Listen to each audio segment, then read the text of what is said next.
ನಮಸ್ಕಾರ ವೀಕ್ಷಕರೇ, ಡೆಮೋಕ್ರಸಿ ನ್ಯೂಸ್ಗೆ ಸ್ವಾಗತ. ಕ್ರೋಧಿನಾಮ ಸಂವತ್ಸರದ ದಕ್ಷಿಣಾಯನ ಗ್ರೀಷ್ಮ ವರ್ಷ ಋತು ಆಷಾಢ ಮಾಸ ಬಹುಳ ದ್ವಾದಶಿಯಿಂದ ಶ್ರಾವಣ ಬಹುಳ ತ್ರಯೋದಶಿಯವರೆಗೆ.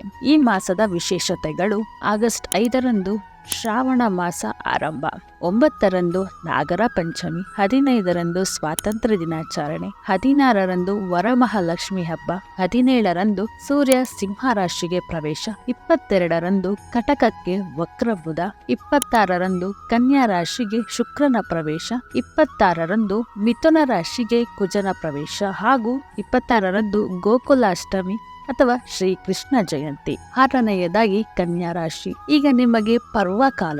ಒಳ್ಳೆಯ ಅವಕಾಶಗಳು ನಿಮ್ಮನ್ನು ಹುಡುಕಿಕೊಂಡು ಬರುತ್ತವೆ. ಗುರು 9ನೇ ಮನೆಯಲ್ಲಿ ಕುಜನೊಂದಿಗೆ ಇದ್ದಾನೆ. ಗುರು ಮಂಗಳ ಯೋಗವಾಗಿದೆ.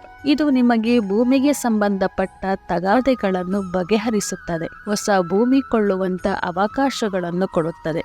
ಭೂಮಿಯಿಂದ ಆದಾಯ ಇದೆ. ಶನಿ 6ನೇ ಮನೆಯಲ್ಲಿ ಇರುವುದರಿಂದ ಹಣಕಾಸಿನ ಅರಿವು ಬಹಳ ಉತ್ತಮವಾಗಿರುತ್ತದೆ. ಆರೋಗ್ಯ ಸ್ಥಿರವಾಗಿರುತ್ತದೆ. ಅವಿವಾಹಿತರಿಗೆ ವಿವಾಹ ಯೋಗ ಇದೆ. ಉದ್ಯೋಗದಲ್ಲಿ ಬಡ್ತಿ, ಯಶಸ್ಸು ಇದೆ. ಕಲಾವಿದರಿಗೆ ಗೌರವ, ಮನ್ನಣೆ ದೊರೆಯುತ್ತದೆ. ಕನ್ಯಾ ರಾಶಿಯ ರಾಜಕೀಯ ನಾಯಕರಿಗೆ ಅವರು ಬಯಸಿದ ಅಧಿಕಾರ ದೊರೆಯುವ ಸಾಧ್ಯತೆ ಇದೆ. ವಿದೇಶ ಪ್ರಯಾಣ ಯೋಗ ಇದೆ. ಹೂಡಿಕೆಯಲ್ಲಿ ಹಣ ತೊಡಗಿಸಿರುವವರಿಗೆ ಅಧಿಕ ಲಾಭ ಇದೆ.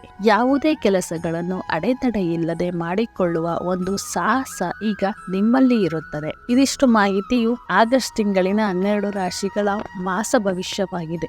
ಮತ್ತಷ್ಟು ಮಾಹಿತಿಗಾಗಿ ಡೆಮೋಕ್ರಸಿ ನ್ಯೂಸ್ಗೆ ಲೈಕ್ ಮಾಡಿ, ಶೇರ್ ಮಾಡಿ, ಸಬ್ಸ್ಕ್ರೈಬ್ ಮಾಡಿ ಮತ್ತು ಪಕ್ಕದಲ್ಲಿರುವ ಬೆಲ್ ಬಟನ್ ಅನ್ನು ತಪ್ಪದೇ ಕ್ಲಿಕ್ ಮಾಡಿ. ಧನ್ಯವಾದಗಳು.